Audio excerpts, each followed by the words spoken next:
Hey, good morning, everyone. In Introduction to Law, I thought I'd put up well, it's going to be somewhat lengthy because it's the nature of the chapter, but summary review of Chapter 5, which deals with substantive and procedural law.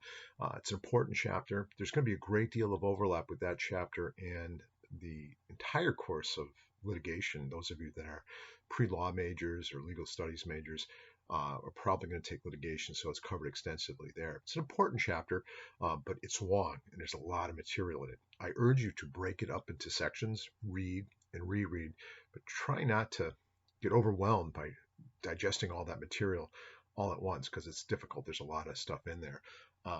It starts off with basically distinguishing between substantive and procedural law. I like to think of substantive law as the stuff of the law or the basic rights and duties that flow between citizens and each other and government and citizens, substantive laws, essential elements of legal standards that have to be applied between conflicting parties, whether they're government and individual, or two different individuals, or businesses.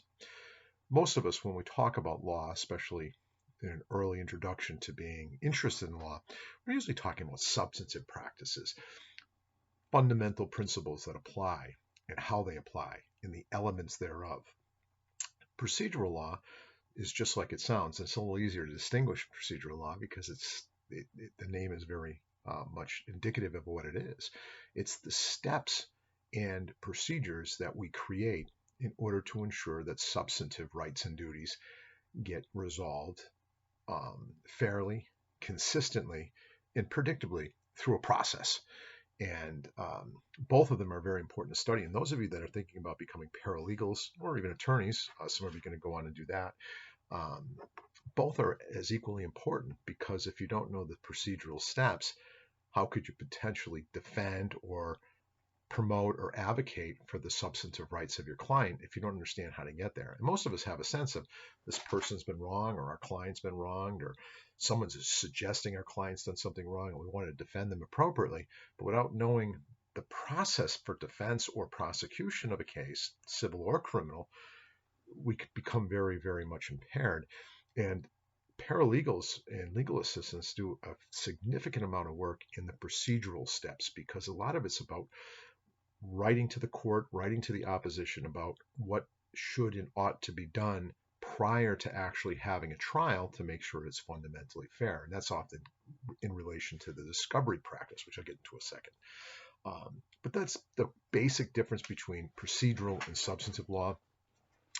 Um, and the more you work in this area, the more you practice in the area of law, you'll get a quick sense of what the difference between the two are. But both are critical. I have to admit, when I left law school, I felt I had some understanding of broad substantive principles of legal rights and duties that flow back and forth between citizens and the government and citizens.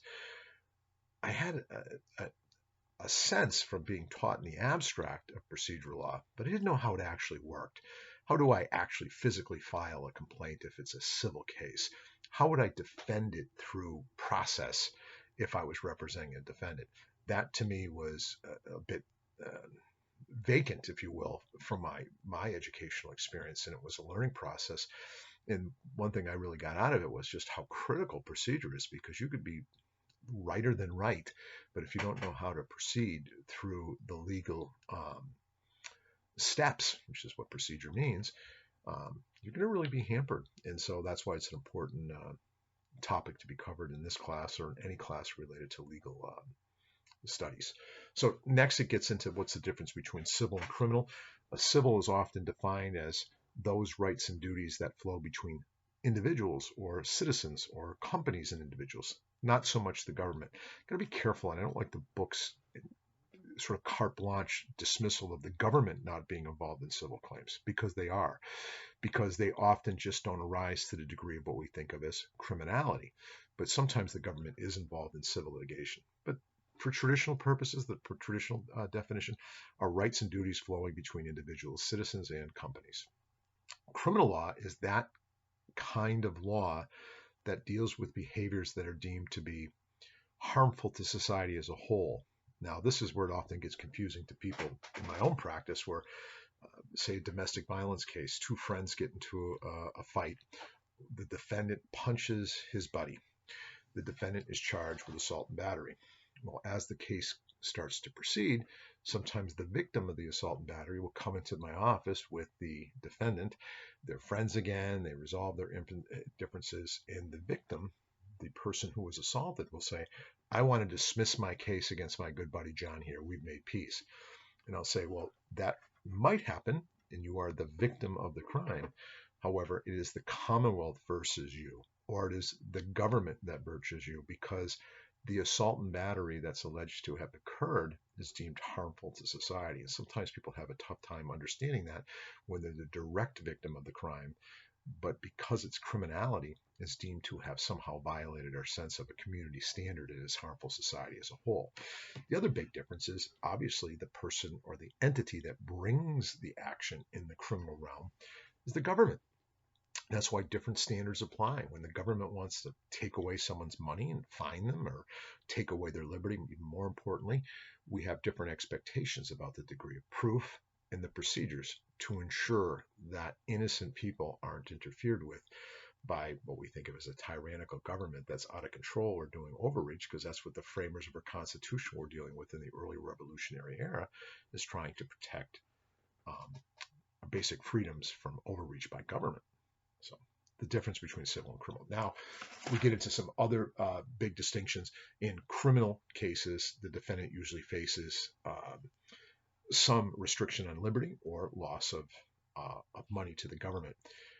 In civil, it's usually private individuals or private companies suing each other for compensatory damages, monies that would have made them whole, but for the other party's civil wrongdoing. We'll get a much bigger chapter later on contracts and on torts. We'll talk about the different kinds of damages you can sue for as a civilian plaintiff, or even as a governmental plaintiff if it's a civil case. Usually, especially in Massachusetts, is compensatory. Sometimes it's equitable, meaning I'm not looking for money from the other side. I just want them to stop doing a certain behavior that injures my property or me personally, or my company's interest because I have protected patent rights, whatever it is. Those are called equitable remedies. I'm not seeking money, I'm seeking a change in behavior or conduct. And then there's things like exemplary damages, where the other side should be punished because of the egregious nature of their civil wrongdoing and how it has harmed my business, or it should be used as a deterrent for future bad conduct. Those are very narrow and very limited. Those are called exemplary or punitive damages. They have, I think there was one just came down recently in Massachusetts against R.J. Reynolds. It's a tobacco company, and I guess they were giving out cigarettes to young people at one time, hoping to get them addicted. They were giving out free. And and that was before there were warnings and I guess the broad knowledge of not only the addictive qualities of smoking cigarettes, but the health hazards behind them. And it was a $1 billion judgment. Clearly, that's not compensatory. Well, maybe it is. I mean, I guess I don't know what you value human life on, but a big part of that judgment was punitive or exemplary. And now we know in the criminal realm, the defendant will potentially lose their liberty. And there could also be fines involved and probation, all those things. But it's the risk of loss of liberty that usually demarcates a case as criminal. Some criminal cases don't carry any jail time at all, and it's just a fine. But we think them as criminal because they are harmful to society as a whole. And sometimes they overlap. There's no question about it. So substantive law will actually cover substantive law in later chapters. Substantive law are things like contract law, family law, trusts and estates, criminal law, business organizations. I don't know, I'm probably missing a ton. Torts. We're going to go over a whole section on torts, private wrongs and duties that damage people's property, personal reputation. We'll go over that in a much greater detail in later chapters. I don't like the book wants you to get into history of why we have these different principles, but then procedural law, which is very important. Yeah, and I love this little outline here. It's on page 113, talks about what the importance of procedural laws. And we have that procedure. Otherwise, it's be a mystery. How do we actually get justice or prevent an injustice from happening to us in a lawsuit? So the time limit for bringing a lawsuit. The reason why we have time limits are it's considered to be fundamentally unfair to sue somebody that maybe did something or allegedly failed to do something, some 20, 30, 40 years ago. So many different kinds of civil cases have statutes of limitations, and there's almost no excuse or exception to get around these statute of limitations, especially in the civil realm. Contract cases in Massachusetts are 6 years. Basic torts, personal injury, car accidents where you lost property because your car was, damaged in some way or you were injured in some way are usually 3 years. I don't know them all. They're different in different jurisdictions, but you got to be conscious of that's part of procedural rules. How long you have before you can lose the right to litigate your loss. The manner in which the lawsuit is brought. You file a complaint, got to make sure in the right jurisdiction. There's another chapter just on jurisdiction. After you file a complaint, you have to give a proper method to notify the defendant. In Massachusetts, if it's a civil case, I usually use the sheriff department for the given county in which the defendant is going to be served. I find that the best way. But there's also private process servers that have the legal right and authority to serve the defendant. Well, why doesn't the plaintiff just serve them? Why don't they just mail them? In the federal realm, there is a mailing process if the defendant agrees to accept service by mail.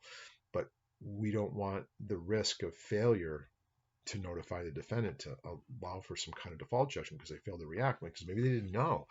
So I like in-hand service, meaning a constable or person to go out and actually serve the defendant. The reason why I like the sheriff's department to do it, well, they're an official state organization. They tend to do it well, and they're just as affordable as some of these private process servers.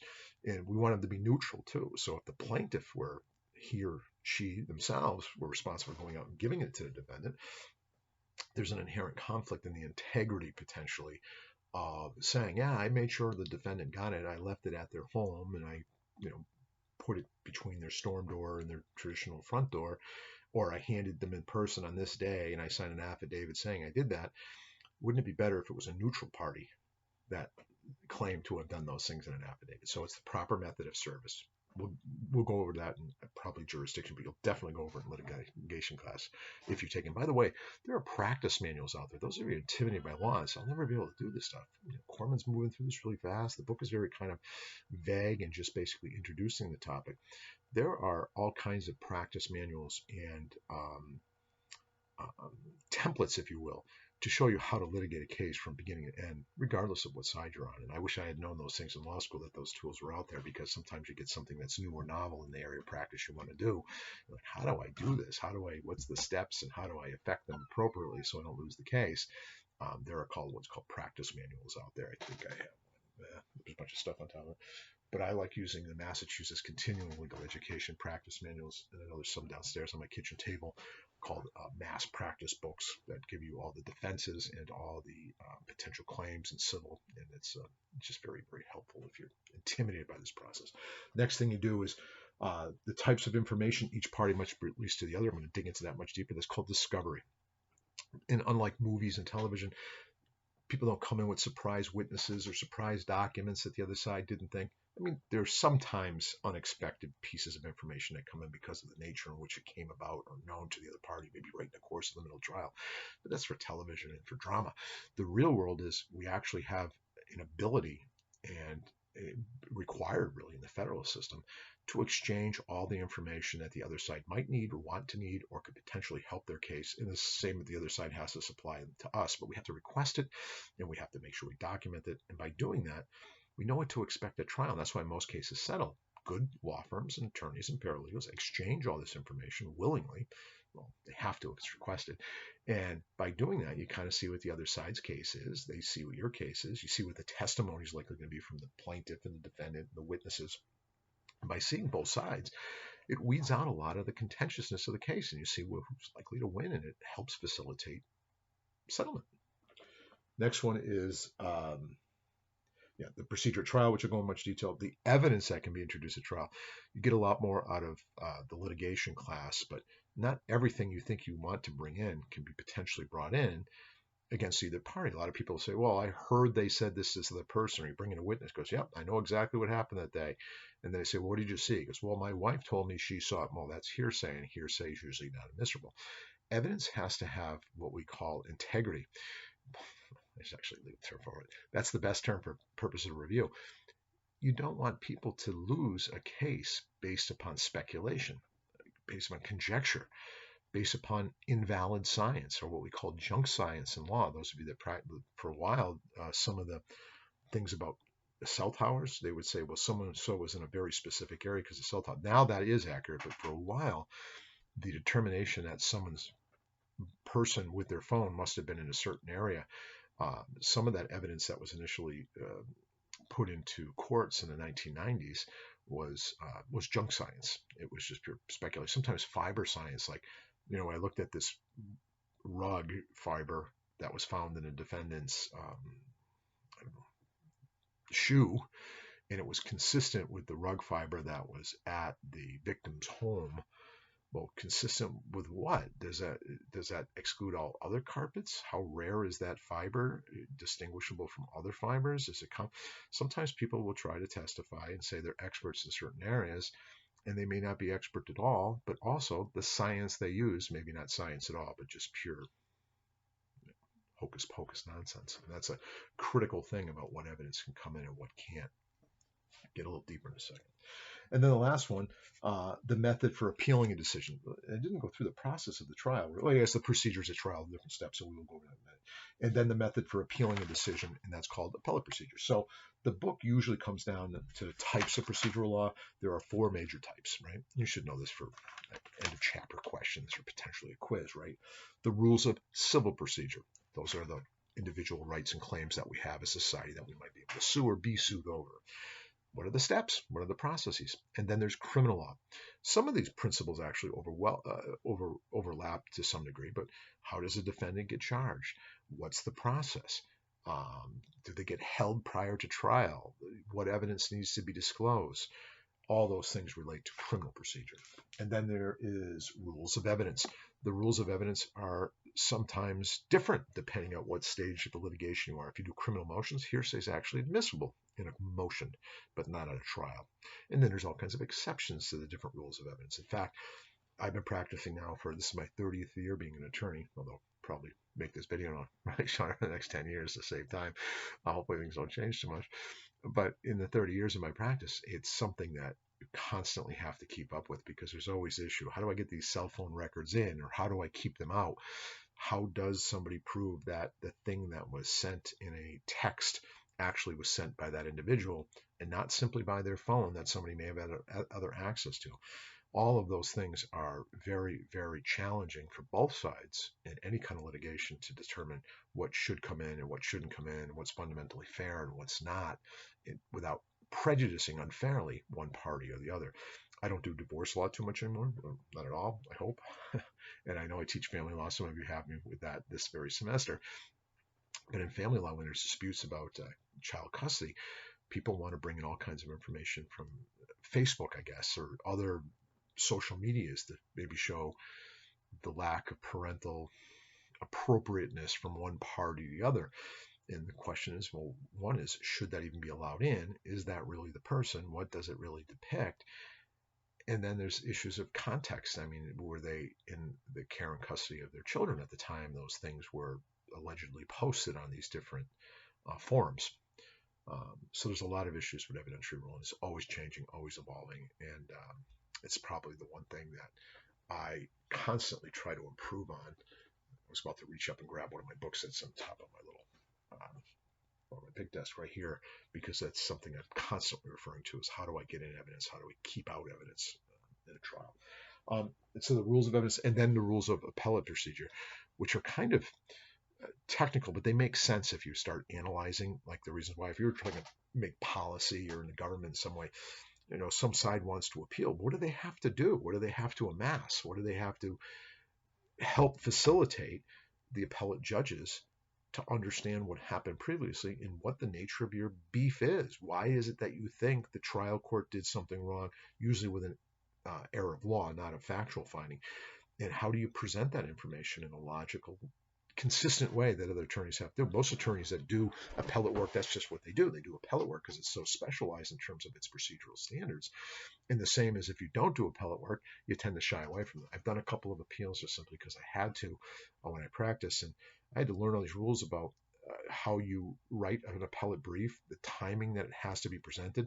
Believe it or not, it gets as technical as the type of font you're supposed to use in the appellate brief, the type of citation. You have to have the brief has to be written in a certain fashion with a table of contents, a table of authorities, and it has to have references to the transcript, because we don't do testimony at the appeals court. You look at what testimony occurred at the trial. So there's a lot of technical rules in appellate procedure. But again, there are form books out there, and occasionally, although I don't do appeals, like I said, occasionally you'll see a good seminar come up, and I'll go just like new rules in appellate procedure or appellate procedure nuts and bolts, the basic core concepts of it, just so I'm a little bit aware of what goes on because it's something I'd like to have knowledge about. It's just the nerd in me. Next, we go on to the rules of civil procedure. It starts off with the complaint. Again, this is not a litigation class, but all a complaint is if it's civil, and usually an individual or a company needs to file a complaint against the party that they thought breached their contract or injured their business. There is something illegal in a civil sense that you have rights to redeem through a court process. So you file a complaint. Massachusetts and the federal have the same rule. Citation is Rule 8. It's just a plain, simple statement of the nature of how you've been wronged. And then in the federal rule, you got to put why the federal court has jurisdiction, but don't get too worked about that because we're going to do a section on jurisdiction, different chapter. But then, this is why I think I've been wronged by the other side. Plain, simple statement, straightforward. Don't have to use legalese, which is a little, I don't know if to say disappointing, but when I got to law school, I thought I'd have to really write in a very legalistic style when you wrote a complaint. Actually, you want to write as clear and straightforward a narrative as possible. The who, what, when, and where of what the other party did wrong or failed to do that they were required to do because of some agreement or contract or duty under the law. And then you got to put a remedy in there in the complaint. This is what I want. I want money, or I want them to cease and desist from that behavior, whatever it is. After the complaint is written, you file it in the appropriate court, and that court gives you a summons. A summons is a form that's partially filled out, just basically saying, the Worcester Superior Court hereby orders you to respond to this attached complaint, and you staple a copy of the complaint to the summons within 20 days of receipt at this court and to the plaintiff. You have to respond to both the court and the plaintiff. Now, don't get too excited about the 20-day rule because the defendant can get a lot of extensions for that because they didn't get served properly, or they just need additional time to hire an attorney or to investigate the nature of the complaint that's against them. But that's the summons. It's a simple blank form. I believe you pay $5. It might be a little bit more now. I haven't done civil complaints in a while, but you get this basically blank form endorsed by the court that's an appropriate form. That form, the summons, and a copy of the complaint is now given to the sheriff, the constable, whoever you're going to use to process service. And in the federal system, if waivers allowed, meaning you can do it by mail, you have to send it, I believe, certified mail to the defendant. And then you wait for the response. Now the defendant gets it. Usually they get outraged. They're being sued. No one wants to be sued. And they respond. And they don't respond. Well, you can respond by calling up the other side. Say, hey, what's going on? Maybe we can resolve this beef. And sometimes cases do get resolved just on filing the complaint and notice to the defendant. Let's assume it's just a classic case that we're going to go through. They don't just call you up and resolve the case. They file a response. They could admit everything is true, but they might have what's called an affirmative defense. They had a right to do what they did or didn't do. Or they file an answer admitting part of what's in the complaint, denying others, and basically saying, I'm not going to settle. I want to go forward and resolve this through the court procedures and legal hearings. That's the response. And there's a model in your book that's pretty good. It shows affirmative defense. We're not going to get into that until we get to the litigation chapter on the different kinds of defenses that come up. But the book does refer to this, and we'll do it a great deal more in not only the litigation class, but the chapter on torts.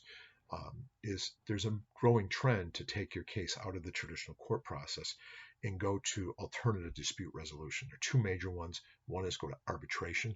That's a judgment, though. But in arbitration, saying, let's take it out of the court. It takes so long, takes years to get to a final trial. Let's bring our matter to a retired judge or maybe an attorney that's practiced for a long, long time and has a reputation to be kind of fair and equitable. Let's bring our dispute to him or her, and let's agree that whatever they determine to be the value of the case, good, bad, or otherwise, is what we'll live by contractually. In fact, most of us that fill out credit card applications and other contracts often require us to go to alternative dispute resolution like arbitration. And then all of a sudden you get surprised, there's some beef. You're either getting sued or you want to sue over it. You might find you're not even allowed to go to this traditional court process because you've waived that civil liberty and civil right, which is contained in the Constitution, and you decided to take it to alternative dispute resolution, which is usually potentially arbitration, which is still a judgment. It can be enforced in the Superior Court after it's over. The other kind of alternative dispute resolution, which I actually liked, I didn't like it in the first stage, but as I get older, I don't know if I mellowed or just become wiser, but it's called mediation. You might be required to go to mediation, or maybe just you opt to go to mediation prior to bringing your case through fruition through a traditional court proceeding. In mediation, just like it sounds, the two litigants get usually in front of a neutral, a mediator. And the mediator hears both sides and kinds of try to get the people to communicate more effectively and maybe see the merits of each other's side and hopefully to resolve the case short of going through this lengthy and expensive trial process. But that's ADR. If you ever hear ADR, alternative dispute resolution. There are many different forms of it, but the two key ones, mediation, no required judgment is actually had there, but the parties may facilitate resolution by having a mediator help them communicate and maybe come to some kind of resolution. An arbitrator is a judgment just privately held. Arbitration, a few others. Then the book does a nice job too. Read and reread if you don't understand it, and don't be afraid to reach out and ask me questions. But then this is where paralegals make their bread and butter in most civil law firms. And even in criminal, really, is discovery. There are multiple tools in the discovery toolbox. Discovery, when you hear about it, is basically the seeking and exchanging of information in a civil case. But we have discovery in criminal cases too, but it's more mandated by law that the government has to disclose significant information upon the request of the defense, or even without the request of the defense, because there's an affirmative obligation of the criminal, because we might be taking away somebody's liberty. But in the civil sense, there is formal discovery. And do they give all the different tools? Yeah. The cheapest one is interrogatories. I don't know why they use fancy terms like that, but it's basically written questions that the other party has to answer under oath. So it only applies to plaintiffs and defendants. If there was an eyewitness to the event, say a car accident, you can't send them interrogatories. But nothing prevents you from doing informal discovery and going out and interviewing somebody that was obviously there, maybe reported in the police report. But interrogatories are written questions from the plaintiff to the defendant. The defendant must answer under oath. And paralegals and attorneys, legal assistants, write up these questions that we want to know what would the answer be at trial potentially, so we don't get surprised. And so you're only usually limited to 30 of these questions. So you ask the core questions: who, what, when, and where happened on this date? What did you do? What did you see? What did you experience? What do you contend happened? And that way, it's very inexpensive because it's just writing a letter to the opposition, and they answer it under the pains and penalties of perjury. Now they're kind of locked in. Can they really change their story too much to those core questions that have been asked from the other side? Probably not. So it's a nice tool to find out what the other side's going to say. The next one is request for production of documents. Now, the police report is a public document. I'm not going to ask the other side for documents related to the police report, but what if the other side has an insurance policy that I don't have privy to? I might ask a copy of their insurance policy. Or maybe they say they injured your back very seriously as a result of my client's negligent operation of a motor vehicle. I think I'm entitled to their medical records related to their back injury. Maybe they say they lost time at Mount Wachusett Community College because they had to leave for a semester because of the injuries they received from the defective product we sold them. I want to see a copy of their transcript showing that they were enrolled and that they dropped out right around the time that the accident happened. Sometimes documentation is very, very important in a case. Sometimes it's not that important at all. But you want to review those documents. You'd be surprised sometimes how helpful they are. So sometimes someone's alleging a breach of contract, and my client says, I never filled out a contract. And the other side says, yeah, it was a written contract. Let me have a copy of it. We don't have a copy. Can you see why that's fundamentally fair? And sometimes when you look, they gave it to us. Oh, yeah, I remember that now. Hey, look on page 7. It says that you were supposed to do this, that, and it goes, geez, I don't remember looking at it. I just signed it. Well, that's not a defense to the claim. And I might tell my client, now that you signed it freely and voluntarily, just because of your laziness and not wanting to read it, doesn't mean you're not bound by it necessarily. Let's see if we can resolve the case and settle it for some reasonable, disposition. So request for production of documents, the second big one. I think of the big three as interrogatories, written request about just oral testimony reduced to writing. It's an oxymoron there, but and then the request for production documents that exist and are in the possession of the other party. If they're documents that are freely available from a police department or part of the public record, the other side has no obligation of producing them. And the record has to exist. You can't demand the other side write down a statement, something like that. When you request documents, the documents have to exist, be in existence in the possession of the party. And then the big one you've probably seen a lot on TV or heard about is depositions. Depositions aren't as big as the other two tools because they're expensive. A deposition is the person actually is, and it goes beyond the plaintiff and defendant. This can be any witness that has material information can be deposed, usually brought into a law office where both the plaintiff and defendant agree at a time, and a stenographer's there that can record everything in this little, like a shorthand that prints out or types out, and I think there's 11 keys on the machine, and they bang out verbatim what was said and what was asked. What's a little bit more useful about a deposition, it's not limited to the 30 questions. It can go on and on and on.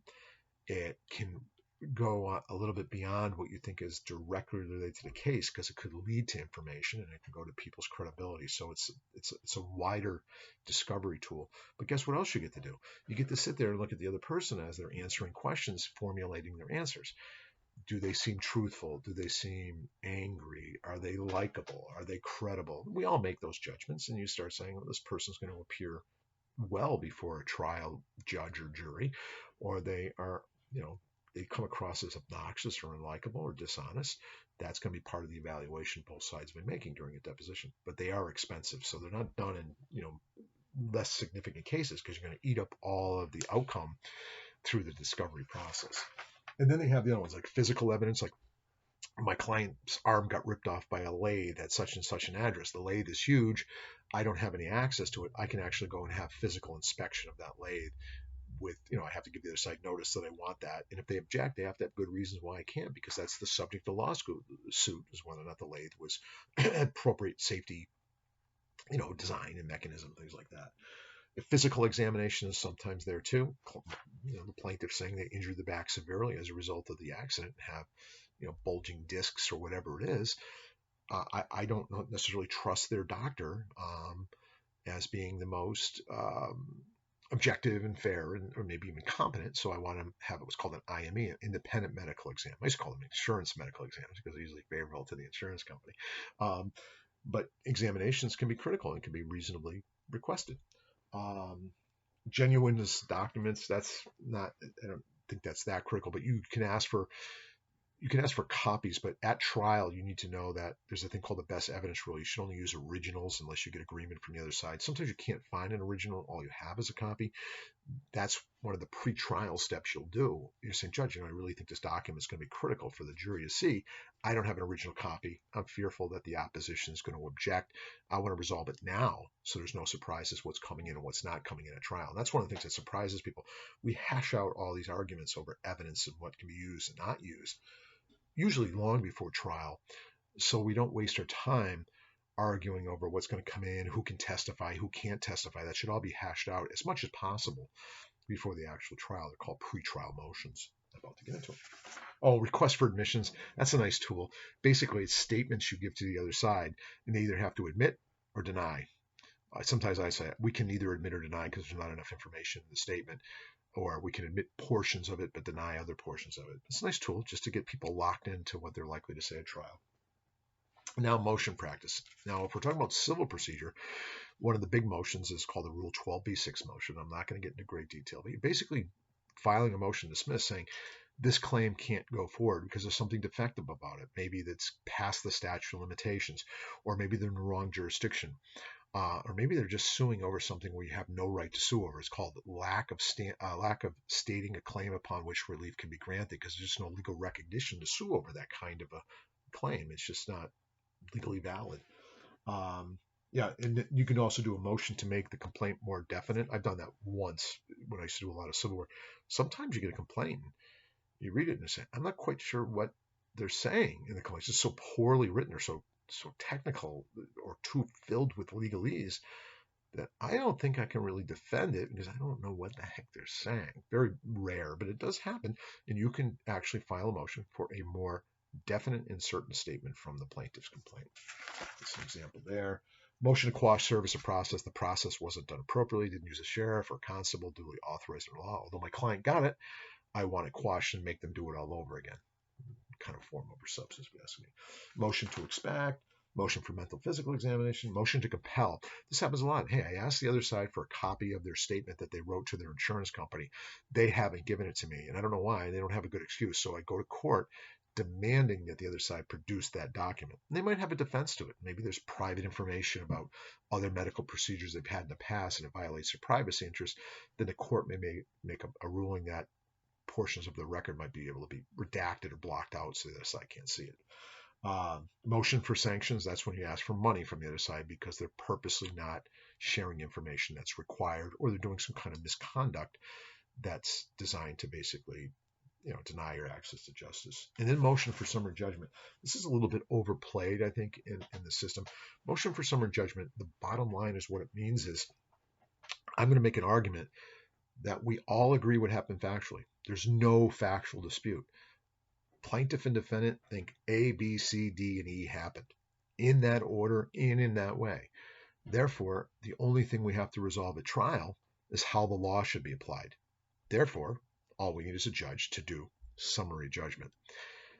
It's often filed, but usually it's the defendant filing it, and it can be the plaintiff too, but whichever side files it, the other side usually has a pretty decent argument to say, but we don't agree on this aspect that's factually important. So therefore, there is a genuine issue of material fact. That's the test. Is there a genuine issue of material fact? Then the summary judgment is inappropriate. But if there is no genuine issue of material fact, the judge should simply apply the law and determine the outcome of the case. It's a nice tool for discovery, believe it or not. It doesn't always work. It's also a nice tool to put some pressure on the other side, maybe to come to settlement. Motion for summary judgment. A motion in limine, that's actually a trial motion. There's a debate about what should be an appropriate motion before trial at a pretrial conference and what should be done at trial. Like a motion in limine I just did the other day. I got 4 police officers are going to testify and 3 civilian witnesses. I did a motion in limine that they should not be allowed in the courtroom until after their testimony is completed. Then even after that, because they might be called again as a rebuttal witness to somebody else. So they can't be in the courtroom, because if you hear somebody else test, not that there's any immorality in a lot of people, but sometimes if you hear other people that were with you and they start saying, yeah, the car was red, and I'm like, gee, I guess the car was red, because maybe I didn't have a really strong memory of it. Wouldn't it be better I didn't hear anybody else testify, so my testimony be genuine and not tainted either immorally or just by the nature of persuasion that sometimes hearing other people testify about something has on a person? That's called a motion to sequester. That's a in limine motion.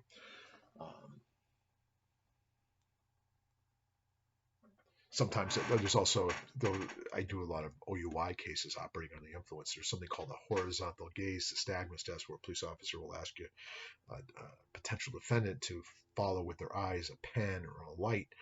And when they do that, if they've there's a principle, if you've consumed alcohol to a certain level, your eyes will have a tweaking or a jerking at certain positions when they move, not your head, but your eyeballs. I don't understand the science. That's because the science is junk science. That test cannot be discussed in front of a jury, provided the defense puts up a motion to keep out the horizontal gaze nystagmus test that was given to the defendant. I think it's a nice tool for the police to at least maybe determine maybe someone isn't intoxicated. But I think there's something like 40% of the population, even without consuming any alcohol, has that nystagmus, whatever that even means, the jerking of the eye at some point upon turning. And then you can ask for a motion, both civilly and criminally, doesn't matter which system we're in, for a directed verdict. Sometimes you can argue that the evidence that's been presented leaves no room to come to any other judgment except for the plaintiff or the defendant. It's usually the defendant that requests it, but the plaintiff can too, but it's the defense motion saying, I want a directed verdict. In the civil realm, that's what it's called, a motion for directed verdict. Judge, we should win as a matter of law. The plaintiff simply has failed to bring in any evidence as to one of the elements of the substantive law. You see how the overlap procedure and substantive? And if the judge says, yes, there literally was no evidence at all that the defendant had a contract with the plaintiff, whatever it is, and the judge would give a directed verdict, take it away from the jury and make judgment for once, and not dismiss the case. That's different. If it's a dismissal, both parties have a right to bring back the lawsuit and try to fix or circumvent whatever the flaw was in filing. But on a directed verdict, it's a verdict. It's over, and all you have are appellate rights at that point. In a criminal case, it's called a required finding of not guilty, and that's I always file them, but I'm not successful because the government usually puts in some evidence that a reasonable juror could believe the elements have been satisfied. But occasionally, you have a case where I'm sorry, I did get a partial summary judgment verdict on the trial was over some much more serious allegations, assault and battery, and there was some serious theft too. But apparently, my client was also charged with malicious destruction of property. And the government, just in the heat of the process of trial, were very worried about the various serious assaultive behavior and the thefts, never put in any evidence as to the malicious destruction of property in the case. And so that count was a directed verdict, or what we call a required finding of not guilty. It's just a tool. Remember, the judges and the court's kind of a gatekeeper. Some things should go forward and some things should be stopped so an injustice doesn't happen, whether civil or criminally. And so if that doesn't happen, we go to verdict. I'll get to that in a second. Then there's a motion for a new trial after the verdict. Sometimes things were just so bad during the course of trial. Evidence was so, people blurted out things they shouldn't have talked about. Evidence was discussed in front of the jury that was never introduced. It really, an injustice will occur if the verdict is allowed to be rendered by the judge or the jury. So you do a motion for a new trial. It's an opportunity for the court to say, let's not go to an appeal, because the appeal would potentially be valid because things really did get gummed up along the way here. Let's just do this over. And that's a motion for a new trial. I saw it, not me, but sometimes I watch other attorneys and trials and things, always trying to learn from observation. I saw one where the cop said, oh, then your client said this and your client said that. And I remember the defendant goes, oh, really? Then he said, Judge, may I approach sidebar? And he and the prosecutor went over.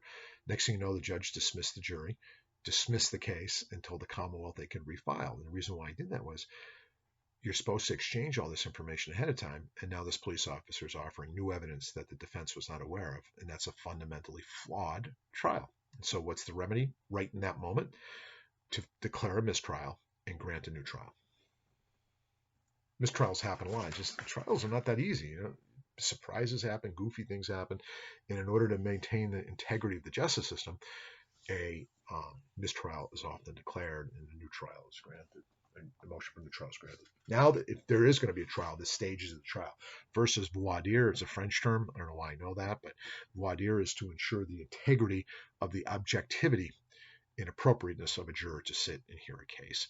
I don't want to get into too many great details there, but if you're Worcester County, the only reason I know is because I've heard judges say it many times to the jury pool. Worcester County is made up of 56 towns and communities, and from those people, the census is taken, and people between the ages of 18 and 70 can sit as a juror if they're called every 3 years. Now, they come into courtroom. Now, that doesn't mean they're all eligible to sit and hear the case. What if they know me? What if they know the other party? What if they have stock in the company that's being sued? What if they know the judge? What if they, have somebody at home they have to get to right away and they can't sit through a 2-day trial or for any length of period of time? Maybe there's some bias against the nature of the case itself. Like, maybe it's an OUI and they lost a loved one to a drunk driver. They're probably not appropriate to sit in a jury trial. Or they know, who knows what it is that makes them less than truly objective, fair-minded and open-minded, and with no apparent bias at all.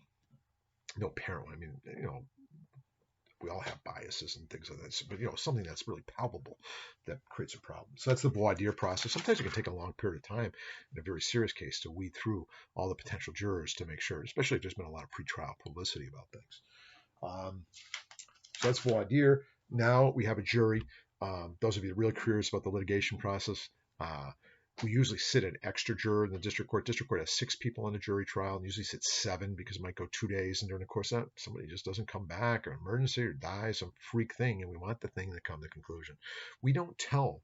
So we sit 7. We don't tell which one is going to be the alternate till the very end. Or if you knew you were alternate ahead of time, you probably wouldn't pay any attention. And in a superior court jury trial, it's 12 jurors and they often sit 2 alternates.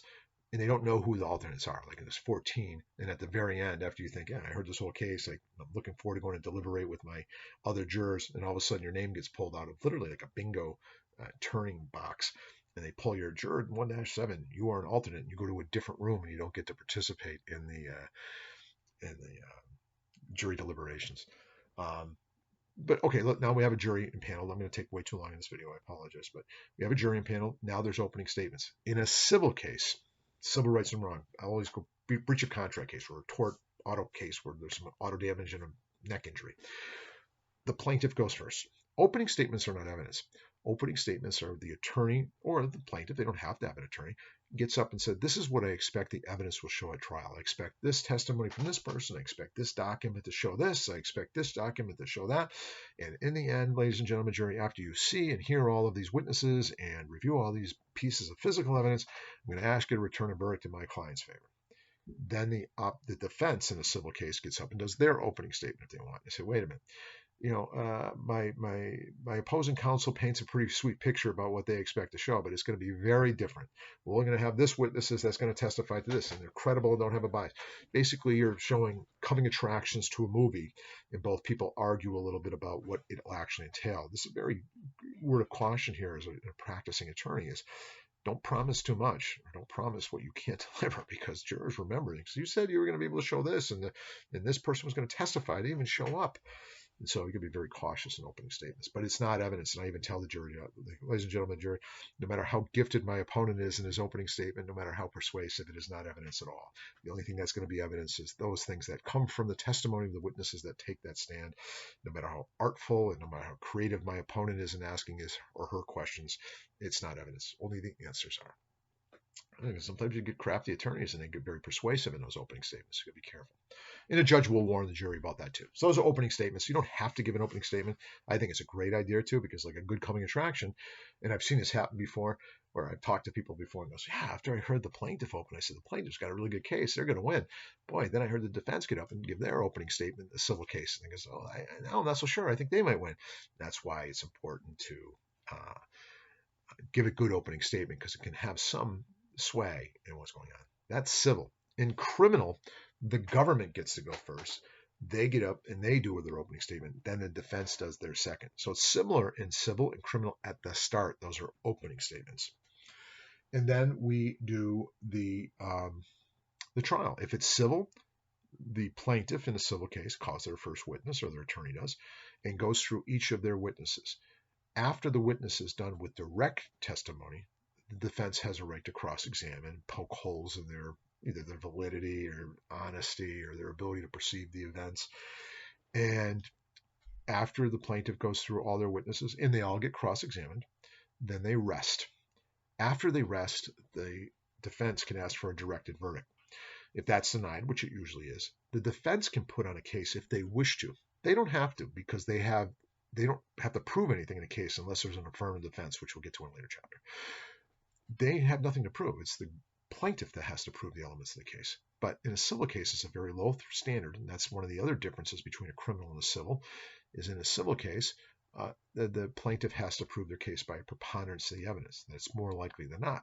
In a criminal case, the government has to prove its case beyond a reasonable doubt, that the jurors have to have an abiding conviction to a moral certitude, very heavy standard. I don't know, jurors, I think, do whatever they think is fundamentally fair, but the standards are supposed to be much different between a civil and a criminal case. Now, after the defense puts on their case, the case goes to the jury. The judge instructs the jury on what the standards of the law are. They're supposed to follow that, not depart from it and create their own, what they think is an appropriate legal standard. All the jury is supposed to determine what were the facts, what facts should be believed, what facts should be rejected in whole or in part, who to determine what was credible or not credible, and apply the facts as they determine to be to the legal standard that the judge instructs them on. And then they go and deliberate. And there's no rule how much time they have, but if it goes too long, the judge will often prod them and say, how close are you? What's going on? In a civil case, the jury does not need to be unanimous, just needs to be a majority. In a criminal case, the jury must unanimously agree upon what? That the defendant is either guilty or not guilty. Don't say guilty or innocent, because it's not the standard, because the defendant has to prove nothing. It's just the government has to prove guilt. So it's either guilty or not guilty in the criminal session. So that's instructions and deliberation. Just prior to deliberation, I should say, the attorneys do closing arguments, and that's basically similar to an opening statement, except now you get to summarize the evidence as you believe was presented to the jury. It goes, ladies and gentlemen, jury, you heard my witness said this, that, and the other thing. Incredible, honest, straightforward. Did they seem like they were dishonest in any way or had any stake in this case other than to tell the truth? You can say these kind of arguments. Did you hear that police officer give that testimony? He was so confused and he couldn't remember this case from another case. And now they're trying to convict my client on a proof beyond a reasonable doubt standard, and he can't remember what happened that night. Ladies and gentlemen, jury, I respectfully contend his testimony is not to be believed, not because he's a liar, but because he doesn't remember and recall the events of that day very accurately. And so you argue. Same as the opening statement, our arguments at closing are not evidence at all.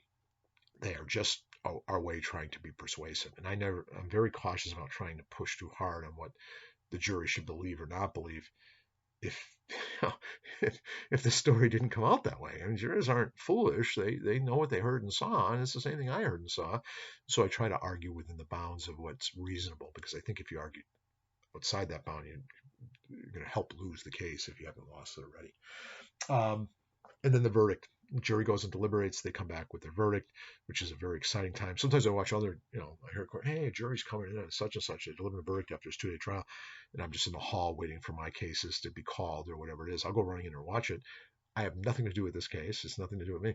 I'll actually feel that same anxiety and anticipation, and I can't even breathe waiting for the jury to give a verdict in criminal or civil cases. I don't know what it is. It's just a very, very exciting time in our justice system when jurors render their verdict. It's the purest form of maintaining a democratic society, in my opinion, is the jury process.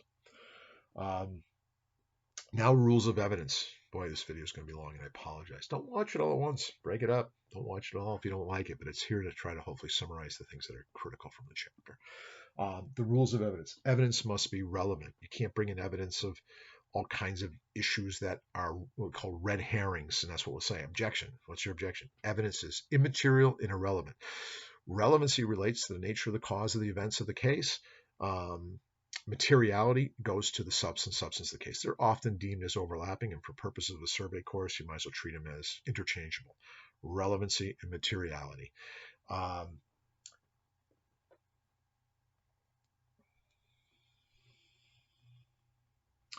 Hearsay. Careful on hearsay. Some hearsay is admissible. Hearsay of a party is admissible, meaning if it's John Doe versus Jane Smith, and if Jane Smith supposedly said something, another person could testify, yeah, Jane Smith told me on that day, because she has the ability, because she's a party, to come up and refute that hearsay. What is the definition of hearsay? A statement made by somebody other than the witness now testifying. So if I get up on the stand, I'm supposed to be only able to testify about what I heard, what I saw, what I experienced and felt on that day.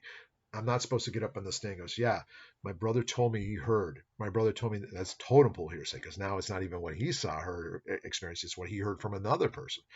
And now we know, if you ever played the game Telephone Line, it's a nice, useful tool. We should almost play it if you took this class in a traditional in-person. I think I had done it before back in when I first started, where, I whisper one story, a short little 4 or 5 sentence story, to the first person at the desk in the corner of the room, and they pass it around. And by the time it gets to the last person, even though no one was lying, does that story come out the same? It's sometimes so bizarre and so different from what was originally said by me that it helps give credence to why we don't allow, as a general rule, there are many exceptions to hearsay, that testimony from somebody other than who perceived the event should not be allowed in the court.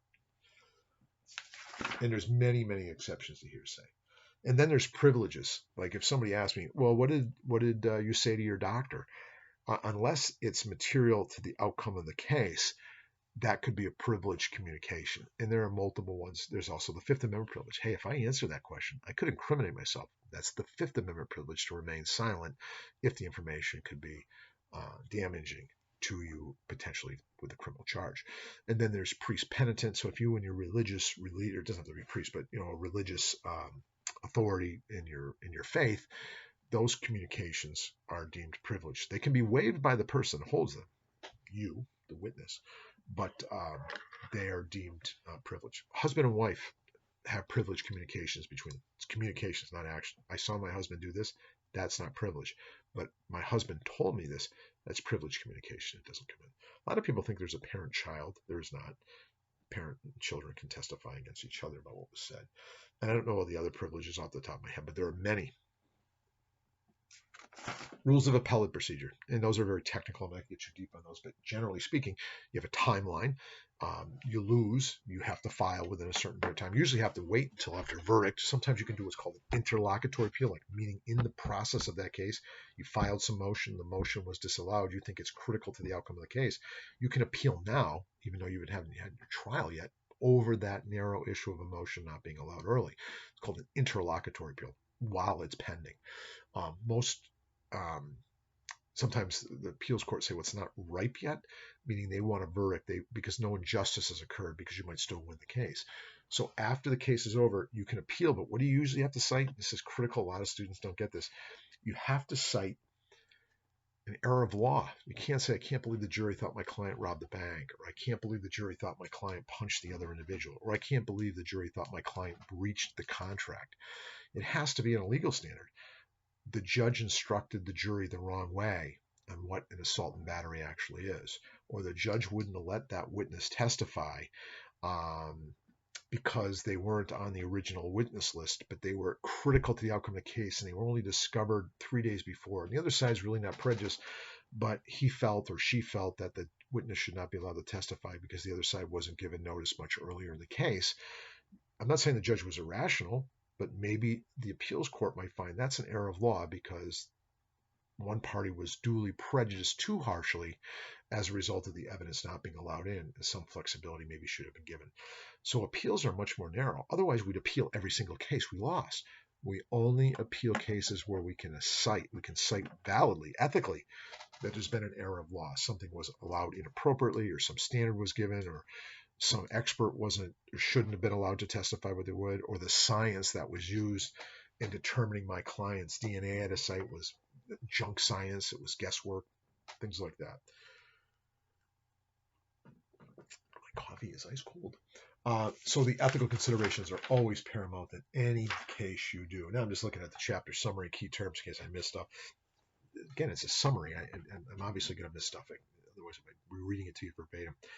We talked about arbitration, civil law, compensatory damages, complaint, discovery, material evidence, motion. Motion can be about anything, by the way. It can be during the middle of a trial, but it can be during the pendency of a case. I just did a motion the other day to have my client evaluated because I was concerned about their ability to stand trial, because I'm having a tough time communicating well with them because of some cognitive issues with my clients of mental well-being. So it's a motion to have them examined. Anything you can think of that needs to be resolved to make sure the process goes fair is you can come up with a motion, come up with something new. I can have a motion to get funds from my client if they're indigent, to get an expert to look at the fingerprint analysis to determine whether or not it's actually valid or not. I can get funds to keep out a video. Like I know there was recently a video in a case, probably 5 years ago, prior to COVID, much prior to COVID, they wanted to put a video in of my client's behavior. The problem was there was a lot of people that you could hear yelling and screaming, and I thought it was very prejudicial, the things that were being yelled and screamed, derogatory terms and swearing, and it created a kind of a visceral reaction when you listen to that video. I asked that the video not be denied, but the auditory aspect of it be silenced during the showing, because I thought it highly prejudiced the case. And those kinds of you can file a motion for anything. Motion for more time, you name it. You name it, you can file a motion. Motion to withdraw because the client wants to kill you. Those kinds of things. Anything you can think of for motion for. Trying to think of what I did. Motion to suppress is big in criminal law. Like sometimes you think, well, the evidence is very strong against my client, but the way the police got it violated my client's rights, so I want that evidence thrown out. It's very common in the criminal cases that can be the linchpin of a case, is a motion to dismiss. To suppress, then the motion is dismissed. I have one coming up this coming Friday, is a motion to dismiss, because I think even if all the allegations are true, the criminal elements just simply couldn't be met. So I did a motion to dismiss. I'm not saying I'm going to win, but it's a tool to weed out cases. Motions for almost anything. And that's pretty much it in a nutshell. It took me an hour to do a summary, which is way too long. I apologize. Important chapter. Read it. And here's the other thing. Hey, Corman didn't touch on this at all, or he confused me in his review. The book is confusing on this. I don't get it. Shoot me an email. Let's talk about it. Shoot me a call. during the office hours or any other time. You just, hey, I want to call, can I call on this? And we want to talk about this stuff. I'm a little lost on the difference between relevancy and materiality, whatever it is. I'd be glad to discuss it with you. Don't be shy. You're paying for this. You should want to have a dialogue when you want further clarification, if I can give it to you. So otherwise, be well.